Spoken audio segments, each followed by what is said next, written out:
Собакам место только в раю. Невозможно сдержать слезы. Хозяин с определенной периодичностью водил в нашу ветеринарную клинику свою немецкую овчарку по кличке Вайс. Собака отличалась особой красотой и умом. А еще она знала и выполняла все команды хозяина, во всем его слушалась. Вайс был очень преданной, нежной и ласковой собакой. Все сотрудники нашей клиники очень любили Васю. Здоровье собаки стояло на первом месте для хозяина. Поэтому Вася был нашим постоянным клиентом. То ушко нужно подлечить, то глазки, то плановую прививку поставить.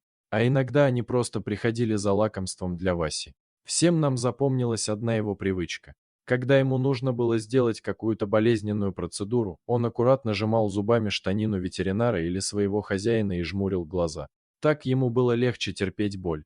Но когда ему исполнилось 14 лет, он заболел раком. 2 года мы боролись с этой страшной болезнью. И в этот период Васе приходилось ежедневно проходить болезненные процедуры, во время которых он сжимал зубами то штанину, то рукав человека и все так же жмурил глазки. Но все мы знаем, каким коварным может быть рак. Очень часто он побеждает нас. В один из дней, рано утром, позвонил хозяин Васи и сказал, что тот уже не может терпеть боль, перестал вставать и беспрерывно воет. Мы отправили сотрудника к ним домой, чтобы сделать собаке обезболивающий укол и взять кровь на анализ. Сотрудник вернулся в слезах. Цитология показала, что Вася умирает. В 6 часов вечера того же дня в клинику снова позвонил хозяин. Он сказал, что больше не может видеть, как он мучается и хочет его усыпить, чтобы избавить от страданий. От этой новости весь наш персонал расплакался. Вскоре хозяева привезли к нам Вайса. От когда-то красивого пса остались только кожа и кости. Хозяева не решились присутствовать на процедуре эвтаназии и ожидали за дверью. Болезнь поразила все органы собаки, только его сердце не желало сдаваться. После того, как мы ввели необходимый препарат, Вася уснул навсегда.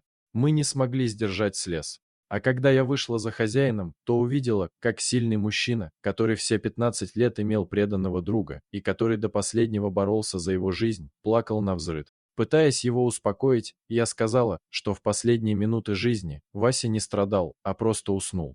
Хозяин поблагодарил нас, что мы были рядом с его собакой, а себя ругал за то, что не смог. Затем он завернул друга в плед и уехал.